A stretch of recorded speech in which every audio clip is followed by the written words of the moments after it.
Dear all, welcome to my channel. Today we learn about column chromatography. So let's start.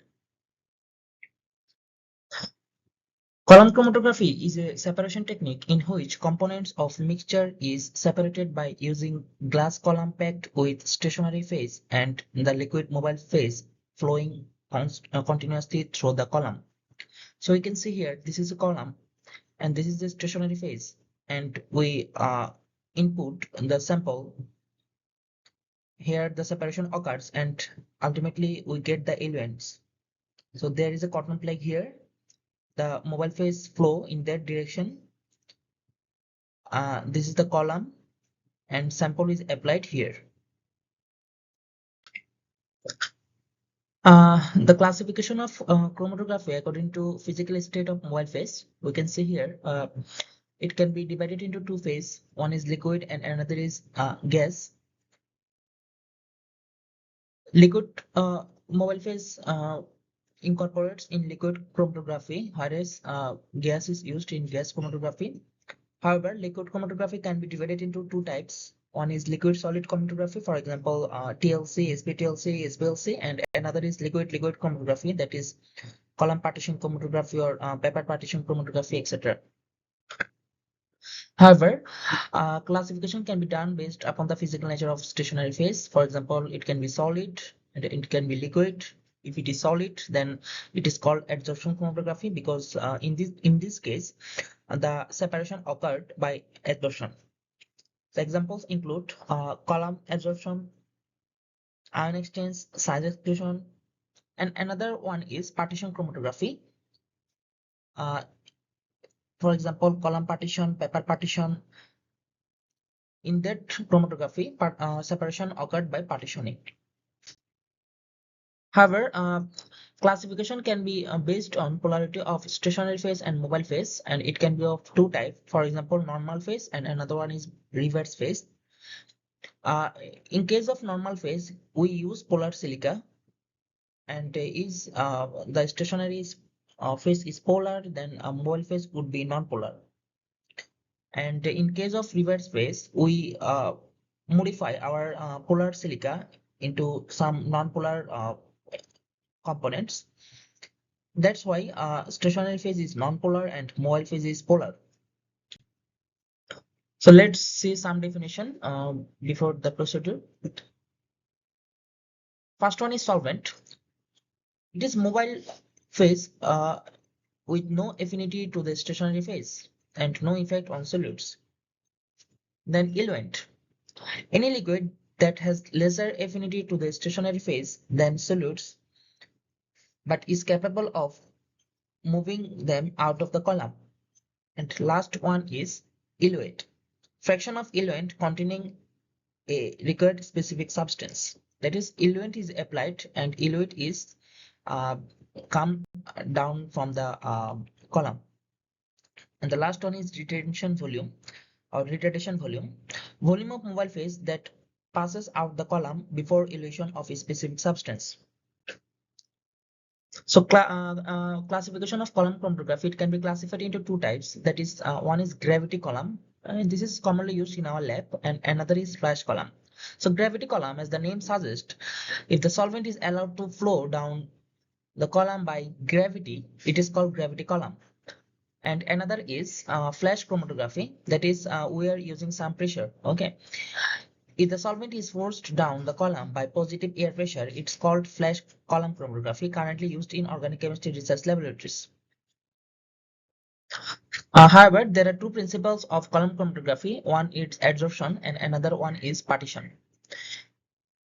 The rate of adsorption varies with a given adsorbent for different materials. This principle of selective adsorption is used in column chromatography.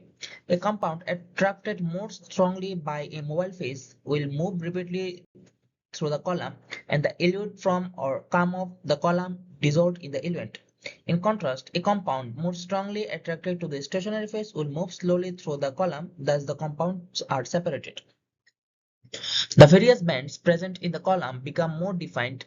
The banded column of the adsorbent is termed as chromatogram. The portion of a column which is occupied by the particular substance is called zone. The narrower the zone, the longer the number of substance which can be separated in a column of definite length, and the more concentrated are the elutes. This type of interaction between the stationary phase and the solute is reversible in nature. So let's see in the figure. This is the stationary phase and the mobile phase is applied. So whenever separation occurs in this mobile phase, in this stationary phase, we can see uh, different bands or zones are formed. Okay, so this band has greater affinity for stationary phase. This substance has lesser affinity than that with the stationary phase. Okay, but this one has the least affinity towards stationary phase. So the drug or the components which would have the lowest affinity or the lowest absorption into the silica gel will come out faster. Okay, this is the case because it will pass the compound which are having interaction with the stationary phase will pass more of their time in the stationary phase and in the column. Okay, so they will elute it uh, lastly. So you can see here, we have applied the sample, then we get some of the eluent. Okay, the green one has the lesser absorption. This one has a great absorption, and the blue one are having a better absorption with the silica gel. So they have been separated. Okay, they got separated, and that will come out faster. And the second one is partitioning. In partition column chromatography, it is based on the difference in partition coefficient of the individual components of a mixture. The technique is similar to column adsorption chromatography, except the stationary phase is liquid. So stationary phase is liquid supported in the column by means of solid material. For example, silica gel and cellulose powder are frequently used as solid support. Here, mobile phase is liquid. So stationary phase would be liquid, and this mobile phase will also be liquid during partitioning. So you can see here how partitioning occurs. This is also as like as our adsorption chromatography. However, main difference is the mechanism. Here partitioning is happening, that is uh, due to lipophilicity or hydrophilicity, these are getting separated. So you can see here in our lab, this is the column chromatography. So a lot of bands has been formed. Okay, and the requirements for column chromatography includes a column, adsorbent, that is a stationary phase, packing of the column, wet packing, dry packing. It can be of two types. Solvents used, that is the mobile phase. Then application of the sample. So apply the sample here. Identification and separation of the compound, recovery of the component, and lastly, detection of compound. So let's see the step-by-step procedure. So experimental aspects of column chromatography. First of all, column characteristics. The main function of all column is to support the stationary phase. The material of the column is mostly good quality neutral glass, that is silica, since it should not be affected by solvent. Okay, we know that silica is neutral. It would not be affected by solvent, or it would not react with any component. An ordinary burette can also be used as column for separation. Column dimension, length and diameter ratio would be 10:1 or 30:1, 100:1, whatever else. Various accessories are attached to the top and bottom of the column for maintenance of the elution process. The length of the column depends upon the number of compound to be separated, types of adsorbent used, quality of the sample, affinity of the compound towards the adsorbent used. Better separation will be obtained with the long, narrow column than short, thick column, because number of plates will be more. So let's see the column efficiency. It's expressed by the number of theoretical plates and determined by the formula. We can see here n is equal to number of theoretical plate, and here is the retention time. The number of theoretical plate is a measure of the goodness of the column. We know the more the theoretical plates, the more would be the column efficiency. So what is theoretical plates? These are hypothetical plates in which it is thought that separations are happening. So if we have more theoretical plates in any particular column, then it would ultimately have more separation. That is, we would ultimately get more resolution and more precision by using the column. If the retention time is high and peak width is narrow, then it shows excellent chromatogram. Selection of stationary phase. Success of chromatography depends upon proper selection of stationary phase. It depends on following: removal of impurities, number of components to be separated, length of column used, affinity differences between components, and quantity of adsorbent used. However, there are some ideal properties of adsorbent, that is silica, we are using in the column. For example, their particle should be spherical in shape and uniform in size. Their mechanical stability must be great enough to prevent the formation of fine dust, which might be deposited in the channel of the packing. Okay, they should not react chemically, either with the eluting solvents or with the sample components. That's why we are using uh, uh, inert substance. For example, alumina, silica, cellulose. We are using these as adsorbent. Okay, they should contain as a small amount of soluble components as possible. They should be categorically inactive and as a rule have neutral surface. Exceptions are ion exchanger. It should be colorless to facilitate of zone and recovery of components. It should allow free flow of mobile phase, useful for separation of wide variety of components. The adsorbent is generally an active solid with large surface area. We know for large surface area we decrease the size of the adsorbent. Okay, so there are three types of adsorbent. One is weak, that these are talc, sucrose, starch. And intermediate includes magnesia, magnesium carbonate, and strong includes alumina, charcoal. Silica gel may strongly retain basic components. Alumina should not be used for base sensitive components.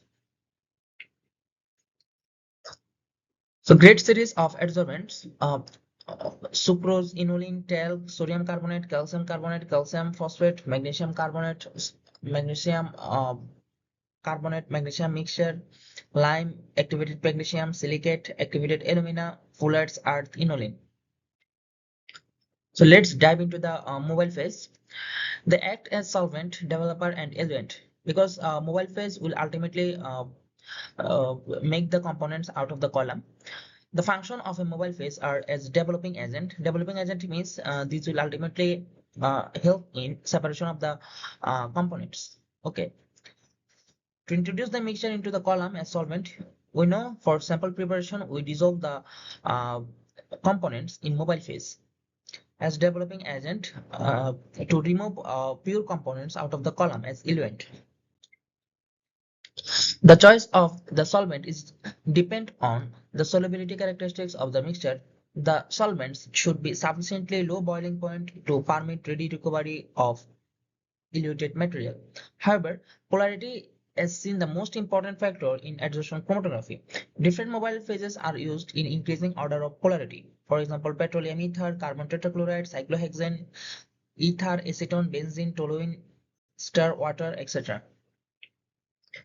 It can be used in either pure form or as a mixture of solvent. More polar solvent move the molecule more efficiently. Less polar move the molecule less efficiently. Okay, so you can see here from least polar to more polar. We usually use the more polar components during the separation. So methanol, ethanol are more polar, we know, and whereas ether, toluene, and alkanes are least polar. You can see here that the increasing eluting power uh, depending on their polarity. You can see that water, methanol, ethanol are having very good eluting power, whereas petroleum ether, cyclohexane, benzene, chloroform, these are having low eluting power. So how would we select mobile phase? The liquid, stationary, and mobile phases should have considerable difference between the solvent strength parameter. We know the order of their polarity. These are highly polar and these are least polar. The mobile phase is usually saturated with the stationary phase to overcome stripping. So how would we conduct our preparation of column? The bottom portion of the column is packed with cotton wool or glass wool or asbestos pad, above which the column of adsorbent is packed. A Whatman filter paper disk can be used. After packing the column with the adsorbent, a similar paper disk is kept on the top to avoid the disturbance of adsorbent layer during the introduction of sample or mobile phase. So we know when the column has been prepared, then on the lower part we use cotton. Why cotton? Because uh, it would ultimately prevent the column to get out from the column. Okay, to prevent the adsorbent to get out of the column, so we use cotton here, and here we use similar type of paper disc, okay, on the top. Disturbance in the layer of adsorbent will lead to irregular bands of separation. So we after packing of the column, we kept the column stand still. Okay, why? Because any vibration or any pressure would ultimately crack the column. There are two types of preparing the column. One is dry packing and another is wet packing. Wet packing is commonly used. Dry packing is the method of choice for a microscale column. There are two versions of dry packing. So here the procedure has been given. If you see, in case of dry packing, you can see here that we take the dry silica gel. Then after it has been taken into a column, we take this into a column, and after that the silica gel has been taken into column, and we finally add some solvent here. Okay, that is called the dry packing. Okay, because solid silica gel has been added. But in case of another scenario, if you see, if you prepare a slurry, okay, of silica gel and administer this into the column, that it would be wet packing. However, there are a number of disadvantages as air bubbles are entrapped between the solvent and stationary phase. Column is not packed uniformly. Cracks appear in the adsorbent present in the column. So at present we use this dry packing in minimal way. We actually prefer wet packing. So let's see the most commonly used method, that is wet packing method or slurry method. So what about this slurry method? We usually prepare slurry of silica gel and then administer this into the column. The slurry method is often used for macro-scale separation. Combine the solid stationary phase with a small amount of non-polar solvent in a beaker. Thoroughly mix the two until a consistent paste is formed but still capable of flowing. Pour this homogeneous mixture into the column, which is clamped in a vertical position, as carefully as possible using a spatula to scrape out the solid as you pour the liquid. Never allow your column to dry. Okay, uh, after the administration of the slurry, you should always use some sands here, okay, or use some mobile phase here. You should not keep it dry, because if you keep it in contact with air, then ultimately this will cause the breakage of the column. It is allowed to settle under gravity until a column of the desired height is obtained. The tap at the lower end is then opened to allow the liquid to run out until it just covers the top of the medium. Wet packing is common with adsorbent like alumina, magnesia, etc. The slurry method normally gives the best column packing, but is also a more difficult technique to master.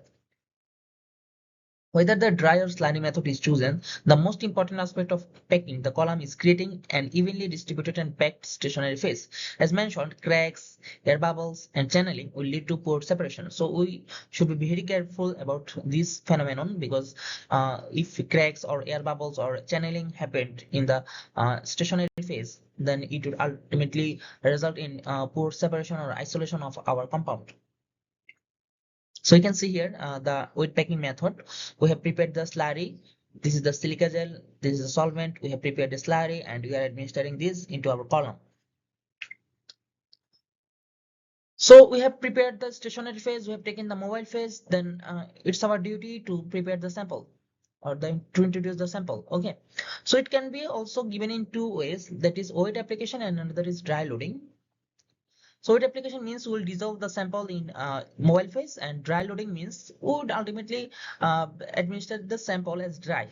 But it's very difficult to provide this as dry. That's why we use some volatile substance, and it will ultimately, the volatile substance will ultimately evaporate, and the sample would be dry. That's why it's called dry loading. So dissolve the sample in the initial mobile phase and apply by pipette to the top of the column. This is very good method, but in most cases the samples are not soluble in the initial mobile phases. In case of dry loading, dissolve sample in any volatile solvent. The sample solution is then adsorbed on small weight of adsorbent, and solvent is allowed to evaporate. We can see here uh, the application of sample. After the application of sample, the separation happens, and now it's our time to collect the elute. Okay, the elute or the mobile phase is a combination of the mobile phase carrier and the analyte material that emerge from the chromatograph. Okay, this is the elute. This is the elute that we have applied as mobile phase. It specifically includes both the analytes and solutes passing through the column. Small quantity of the sample solution is introduced at the top of the column, followed by pure solvent, which gives rise to differential migration of solutes in the mobile phase. So there are three types of elution technique. Number one is stepwise.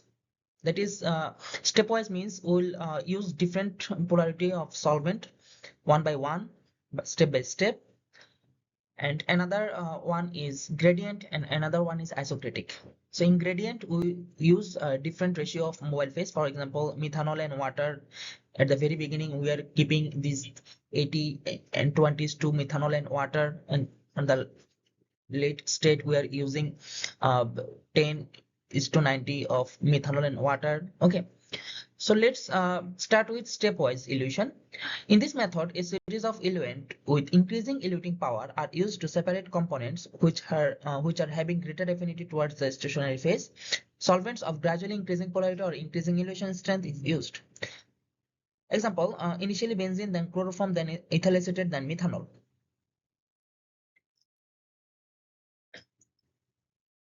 Next one is gradient elution. So what this means, how this differ from the step-by-step transition. For example, we are using methanol and water. On the very beginning, we are using this at the ratio of methanol was, for example, 100%, water was 0%. After some time, we are using mobile phase, like methanol was 80%, water was 20%. After some time, we kept methanol as 50%, water was 50%. After some time, we kept methanol as 10%, water was 90%. That's why gradient dilution is occurring.